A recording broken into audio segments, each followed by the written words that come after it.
समुद्र किनारे बसे छोटे से गांव सूरजपुर में लोग अपने दिन की शुरुआत लहरों की आवाज और मछुआरों की पुकार से करते थे। इस गांव में एक शेखर भी रहता था। शेखर देखने में सुंदर, सीधा सादा और मेहनती था, लेकिन किस्मत जैसे उससे रूठी हुई थी। गांव के लोग उसे अक्सर ताने मारते थे, क्योंकि उसकी मेहनत का फल बहुत कम मिलता था। उस सुबह भी शेखर अपनी पुरानी लकड़ी की नाव में बैठा दूर तक फैले नीले समंदर को निहार रहा था। शेखर ने मन ही मन कहा, हे भगवान, मैं 2 दिन से भूखा हूँ। गांव में कोई ऐसा घर नहीं बचा जहां मेरा उद्धार बाकी ना हो। आज तो मेरा जाल खाली मत जाने देना। इसमें इतनी मछलियां भर देना कि मेरा पेट भर जाए और कर्जदारों के ताने बंद हो जाएं। इतना कहकर शेखर ने अपना जाल पानी में डाल दिया। लंबा इंतजार करने के बाद जब जाल खींचा तो उसमें बस एक मछली थी। उसकी आंखों में निराशा उतर आई। तभी पास में खड़ा दूसरा मछुआरा रामू हंसते हुए बोला, अरे शेखर भाई, सच बताऊं तो लगता है समंदर की मछलियां भी तेरी शक्ल देखकर डर जाती हैं। ठीक वैसे ही जैसे गांव वाले तुझसे कतराते हैं। कितनी बार कहा है मछली पकड़ना छोड़ दे और कोई दूसरा धंधा पकड़ ले पासे। शेखर ने गुस्से और दुख के मिले जुले भाव में कहा, अरे एक तो मैं वैसे ही परेशान हूँ, ऊपर से तुम लोग मेरा मजाक उड़ा रहे हो। भाई मजाक ना करें तो क्या करें? तू समझ क्यों नहीं रहा कि समंदर तेरे लिए नहीं बना? सीधे शब्दों में कहूं तो तू मनहूस है, और हमें डर है कि कहीं तेरी मनहूसियत हमारे जालों में भी ना उतर जाए। शेखर नम आंखों से एक मछली को लेकर अपने घर आ गया। उसने मछली को रसोई में रखा और अपनी झोपड़ी में बैठ गया। तभी उसकी बूढ़ी माँ अंदर से बाहर आई। क्या हुआ बेटा, फिर जाल खाली आया क्या? माँ, आज सिर्फ एक मछली मिली है, वो भी शायद ऊपर वाले को मुझ पर दया आ गई होगी। हमारे पास बाजार जाने के लिए भी पैसे नहीं बचे। बेटा मैं तो कल से ही सोच रही थी कि आटे का डिब्बा भी खाली है, कैसे गुजारा करेंगे? पता नहीं माँ, लगता है पिछले जन्म में कोई भारी पाप किया होगा जो इस जन्म में इतनी सजा मिल रही है। गांव के लोग भी मजाक उड़ाते हैं। कभी सोचता हूँ सब छोड़ दूं। ऐसा मत सोच बेटा, हर अंधेरी रात के बाद सुबह जरूर होती है। पूरे दिन हैं, निकल जाएंगे। भगवान पर भरोसा रखो और मेहनत करते रहो। शायद इसी छोटी मछली में कोई उम्मीद छिपी हो। क्या उम्मीद माँ? एक मछली से क्या होगा? कल का खाना भी मुश्किल है, और अब तो गांव में कोई उधार भी नहीं देता। मैं थक चुका हूँ माँ। रोज रोज की ये जद्दोजहद अब मुझसे और नहीं होती हूँ। मैं जानती हूँ बेटा, मैं तेरी तकलीफ समझ सकती हूँ, पर हार मानना तो कोई हल नहीं है। क्या तुझे याद नहीं, तेरे पिताजी भी ऐसे ही मुश्किलों से लड़ते थे। वो कहते थे कि जब तक शरीर में जान है हार नहीं माननी चाहिए। उनका संघर्ष भी तो उनके साथ ही खत्म हो गया, और हमें क्या मिला? वही खाली जाल और खाली पेट।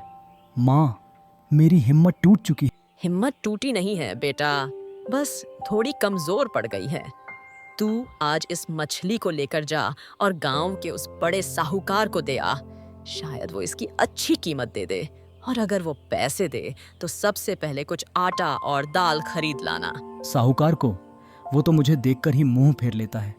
पिछले महीने का उधार भी तो बाकी है। वो मुझे कुछ नहीं देगा माँ। कोशिश करने में क्या जाता है बेटा, कम से कम एक बार जाकर देख तो सही। भगवान पर भरोसा रख और जा। तू मेहनत करने वाला है, तेरा संघर्ष एक दिन जरूर रंग लाएगा। शेखर ने माँ की ओर देखा। उसकी आंखों में माँ की उम्मीद और प्यार साफ झलक रहा था। उसने चुपचाप सिर झुका लिया और सोचने लगा कि आखिर कब उसके दिन बदलेंगे, और क्या माँ की यह उम्मीद सच होगी। शेखर बाजार से कुछ फल खरीद लाया, खाकर थकान में लेट गया। अगले दिन वह फिर से मछलियां पकड़ने के लिए समुद्र के किनारे पहुंचा।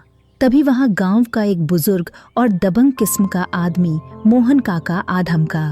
अरे सुन शेखर, तेरी आलस और नालायकी अब पूरे गांव में मशहूर हो गई है। मेहनत भी आधी अधूरी करता है और ऊपर से दूसरों के भरोसे जीना चाहता है। काका, मैंने क्या किया है? मैं तो बस अपनी रोजी कमाने आया हूँ। अरे बकवास मत कर। तेरे घर में कल फिर किसी ने मदद के लिए पैसा पानी भेजा है ना। गांव के लोग तेरी हालत देखकर दया करते हैं और तू बस यही सोचता है कि कोई न कोई मदद कर ही देगा। मेहनत से पेट भर दया पर नहीं। तूने अपना जाल तक ठीक से नहीं लगाया था, मुझे सब पता है। शेखर ने चुपचाप नजरें झुका ली। उसके मन में शर्म और गुस्सा दोनों थे। मैं तेरे भले के लिए कह रहा हूं बेटा, समुद्र किनारे बैठकर किस्मत का इंतजार मत कर। किस्मत मेहनत से बदलती है, न कि दूसरों की जेब से। मुझे लगता है कि तूने मछुआरे का काम छोड़ ही दिया है, बस नाम के लिए यहाँ आता है। ऐसा नहीं है काका, मैं रोज आता हूँ, मेहनत करता हूँ, बस आजकल मछलियाँ मिल नहीं रही हैं। और क्यों नहीं मिल रही हैं? क्योंकि तू सही जगह जाल नहीं डालता। तू जल्दी हार मान जाता है। तेरी उम्र के लड़के तो सुबह से शाम तक लगे रहते हैं और तू दोपहर होते ही थक कर बैठ जाता है। ये काम तेरे बस का नहीं है, तू इसे छोड़ दे। इतना कहकर मोहन काका गुस्से में वहां से चले गए। मोहन काका के जाते ही पास खड़े दो मछुआरे आपस में हंसते हुए बोले, देखो भैया, जाल में फंसती तो बस एक मछली है, लेकिन इसके सपने हैं जहाज भर मछलियों के। हाँ, और नहीं तो क्या, यह शेखर तो जैसे मछुआरे के नाम पर कलंक है। दिन में 100 सपने देख लेता है, लेकिन जाल में मछली डालना इसके बस की बात नहीं। कल भी मैंने इसे 1 घंटे में ही वापस जाते देखा था। और इसकी माँ भी बड़ी भोली है, इसे कुछ कहती ही नहीं। पूरा दिन घर में बैठकर आराम करता है और माँ को लगता है कि बेटा मेहनत कर रहा है। शेखर ने उनकी बातें सुनी, लेकिन कुछ नहीं बोला। उसके मन में अपमान और निराशा का तूफान चल रहा था। बस समुद्र की लहरों की तरफ देखते हुए धीरे धीरे अपने घर लौट आया। घर पहुंचते ही उसकी माँ दरवाजे पर खड़ी मिली। चेहरे पर चिंता साफ झलक रही थी। शेखर की माँ ने धीरे से कहा, बेटा, मुझे पता चला कि आज समुद्र किनारे कुछ मछुआरों ने तेरा बहुत अपमान किया है। शेखर ने भारी आवाज में जवाब दिया, देखो माँ, सच कहा जाए तो वो लोग सही ही कहते हैं। भला एक ऐसा इंसान जो अपना पेट नहीं भर सकता, वो घर कैसे चलाएगा? माँ, अगर मैं और यहाँ रहूँगा तो बस और लोगों के ताने सुनने को मिलेंगे। माँ ने उसे हौसला दिया, लेकिन शेखर का मन टूट चुका था। उसने माँ से कहा, जो भी मदद किसी ने अब तक दी है मैं लौटा दूंगा, लेकिन अब मैं किसी पर बोझ नहीं बनना चाहता। इतना कहकर शेखर चुपचाप लेट गया। कुछ देर बाद उसकी आंख लग गई। सोने के कुछ ही समय बाद अचानक शेखर की आंख खुल गई। सामने का दृश्य देखकर वह बुरी तरह चौंक गया। ये मैं कहाँ आ गया? मैं तो अपने घर में था। ये कौन सी जगह है? उसने देखा कि वह एक बेहद खूबसूरत समुद्र के किनारे एक छोटे टापू पर खड़ा है। ऊपर नजर दौड़ाई तो पाया कि वह एक लाल वृक्ष के नीचे खड़ा है। तभी समुद्र में उथल पुथल हुई और रंग बिरंगी किरणों के बीच से एक जलपरी प्रकट हो गई। जलपरी? ये तो सिर्फ कहानियों में होती हैं। मैं तो सपना देख रहा हूँ। जलपरी मुस्कुराई और बोली, तुम कोई सपना नहीं देख रहे, बल्कि तुम सपने में भी हो और वास्तविकता में भी। यह उस दुनिया की चौखट है जहाँ तुम्हारी असली किस्मत छिपी है। भला ये कैसी पहेली है? मुझे कुछ समझ नहीं आ रहा। यह पहेली नहीं, एक हकीकत है। जो ताकत तुम्हारे पास है वो बहुत ही खास लोगों में होती है। तुम्हारे अंदर एक ऐसा विश्वास है जो तुम्हें साधारण से असाधारण बना सकता है।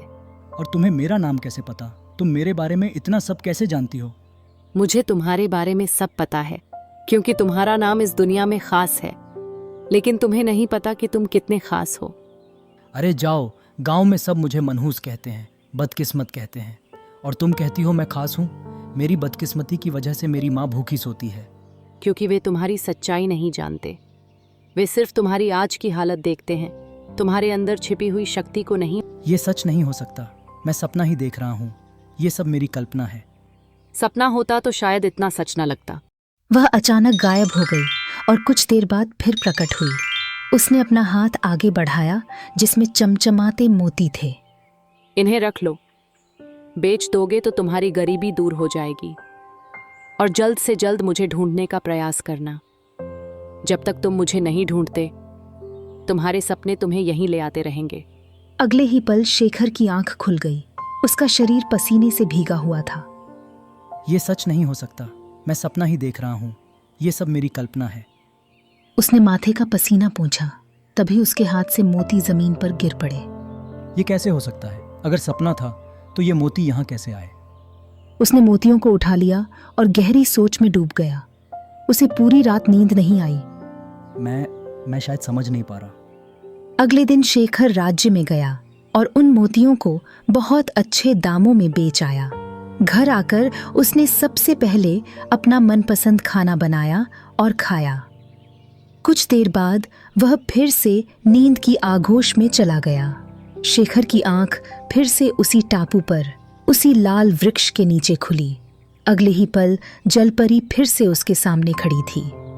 क्या हुआ? लगता है आज तुमने पेट भरकर खाना खाया है। तुम्हारे चेहरे पर अब थकान नहीं है, बल्कि एक चमक है। शेखर कुछ पल उसे देखता ही रह गया। उसकी आंखों की चमक, पानी में झलकता चेहरा और मीठी आवाज उसे भीतर तक छू गई। उसके दिल की धड़कन बढ़ गई। तुम सच में बहुत सुंदर हो। मैं समझ नहीं पा रहा कि तुम सपना हो या हकीकत, लेकिन तुम्हें देखकर मेरा दिल अजीब तरह से धड़कने लगता है। ऐसा लगता है जैसे मैं तुम्हें सदियों से जानता हूँ। जलपरी हल्का सा मुस्कुराई, लेकिन उसकी आंखों में गंभीरता थी। दिल की धड़कन को संभाल कर रखना शेखर, आने वाले समय में तुम्हें इसकी जरूरत पड़ेगी। जब तुम मेरे पास आओगे तो तुम्हारा दिल तुम्हें रास्ता दिखाएगा। मुझे तुम्हारे बारे में और जानना है। तुम कौन हो? क्यों बार बार मेरे सपनों में आती हो? क्या ये मोतियों का कोई राज है? तुम्हें सब समझ आ जाएगा, लेकिन पहले मुझे ढूंढना होगा। ये मोती बस एक संकेत हैं, एक रास्ता है जो तुम्हें मेरे पास लाएगा। ढूंढना? मैं तो तुम्हारे सामने खड़ा हूँ। नहीं, असली मैं समुद्र की गहराइयों में कैद हूँ। जो तुम यहाँ देखते हो वो बस मेरी आत्मा की परछाई है, जो तुमसे मिलने के लिए इस दुनिया में आती है। शेखर की आंखों में चिंता और अपनापन दोनों आ गए। तो मैं तुम्हें ढूंढकर आजाद करूंगा, चाहे जो भी करना पड़े। पर कैसे? कहाँ ढूंढूं? जलपरी कुछ पल उसे देखती रही, फिर बोली, वह तुम्हें खुद पता चल जाएगा जब तुम सही समय पर सही जगह पहुंचोगे। तुम्हारी मदद के लिए मैं तुम्हें ये मोती देती रहूंगी। इन मोतियों को बेचकर धन जमा करो, क्योंकि इस सफर में तुम्हें बहुत कुछ झेलना पड़ेगा। तुम्हें क्या हुआ है? किसने तुम्हें कैद किया है? एक शक्तिशाली जादूगर ने। वह बहुत लालची है और उसने हमारी पूरी दुनिया पर कब्जा कर लिया है। अगर तुमने मुझे ढूंढ लिया तो शायद मेरी दुनिया ही नहीं, तुम्हारी दुनिया भी बच सकती है। इतना कहकर उसने फिर से कुछ कीमती मोती शेखर को थमा दिए। जैसे ही शेखर ने मोती पकड़े, उसकी आंख खुल गई और उसके हाथ में फिर से वही मोती थे। उस दिन के बाद शेखर के सपनों में रोज जलपरी आने लगी। वो उससे बातें करता, उसकी हंसी सुनता और हर बार उसकी आंखों में पहले से गहरी मोहब्बत उतरती जाती। मोती बेचकर शेखर की किस्मत बदल गई। अब उसकी टूटी फूटी झोपड़ी की जगह एक आलीशान हवेली थी। नौकर चाकर थे, ऐश्वर्य था, लेकिन उसके दिल में सिर्फ एक ही चाहत थी, जलपरी को सचमुच ढूंढना और हमेशा के लिए अपना बनाना। वह जानता था कि उसकी जिंदगी का नया सफर शुरू हो चुका है। एक ऐसा सफर जहां धन नहीं, बल्कि प्यार, साहस और एक जलपरी को बचाने की चाहत सबसे बड़ी प्रेरणा थी। वह हर सुबह एक नई उम्मीद के साथ उठता और रात में जलपरी से मिलने का इंतजार करता। कुछ देर बाद अचानक दरवाजे पर दस्तक हुई। शेखर ने दरवाजा खोला तो सामने एक बूढ़ा साधु खड़ा था। समुद्र के बच्चे, तुम्हारा समय आ गया है। तुम्हें शायद नहीं पता, लेकिन तुम्हारे और उस समुद्री आत्मा के बीच एक पुराना बंधन है। वो जो तुम्हारे सपनों में आती है, वो यूं ही नहीं आती। तुम्हारा और उसका रिश्ता समंदर जितना गहरा है। शेखर चौंक गया। आप मुझे जानते हैं? आप कौन हैं? तो फिर वो बार बार कहती क्यों है कि मुझे उसे तलाशना होगा? अगर हमारा रिश्ता इतना गहरा है तो वो खुद क्यों नहीं आती?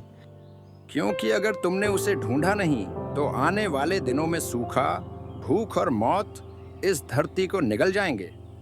उसकी कैद सिर्फ उसकी नहीं, बल्कि इस पूरी दुनिया की परेशानी का कारण है। तुम उसके अकेले भरोसे हो। साधु की बातों ने शेखर के भीतर बेचैनी भर दी। कुछ दिन ऐसे ही बीत गए। फिर एक दिन गांव में भयंकर सूखा पड़ गया। समुद्र ने मछलियां देना बंद कर दिया था। कुछ मछुआरे निराश होकर किनारे बैठे थे। लगता है कि समंदर की मछलियां अब हमसे नाराज हो गई हैं। मेरा परिवार तो 2 दिन से भूखा है। सूखा सिर्फ हमारे गांव में नहीं, आसपास के गांवों में भी है। अगर ऐसा ही रहा तो भूखमरी फैल जाएगी। अब तो बस भगवान ही मालिक है। गांव के बुजुर्ग भी उदास थे। थोड़े समय पहले जहां गांव हरा भरा था, अब वहां सिर्फ सूखी रेत बची थी। शेखर को साधु की बातें याद आईं। शेखर ने ठान लिया, अब हाथ पर हाथ रखकर बैठना बेकार है। मुझे उस टापू को तलाशना ही होगा जो मेरे सपनों में बार बार आता है। मुझे मेरी जलपरी को आजाद करना होगा।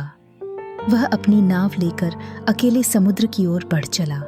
काफी देर तक उसकी नाव लहरों पर तैरती रही। सुबह से शाम हो गई, मगर कोई टापू दूर दूर तक नजर नहीं आया। बाप रे, मेरी नाव तो इतनी दूर निकल आई है कि मुझे खुद भी अंदाजा नहीं कि कहाँ आ गया हूँ। आखिरकार वो टापू है तो कहाँ? क्या ये सब सच था भी या नहीं? क्या मैं बस एक सपने के पीछे भाग रहा हूँ? अचानक एक तेज तूफान उठा और शेखर की नाव को बड़ी तेजी से आगे की ओर धकेलने लगा। फिर समुद्र में एक जबरदस्त बवंडर उठा और शेखर उसमें गिर गया। कुछ देर बाद जब शेखर की आंख खुली तो उसने अपने आप को उसी लाल वृक्ष के नीचे पाया जो उसे सपनों में दिखाई देता था। मैं तो तूफान में फंस गया था और फिर अचानक इस टापू पर आ गया।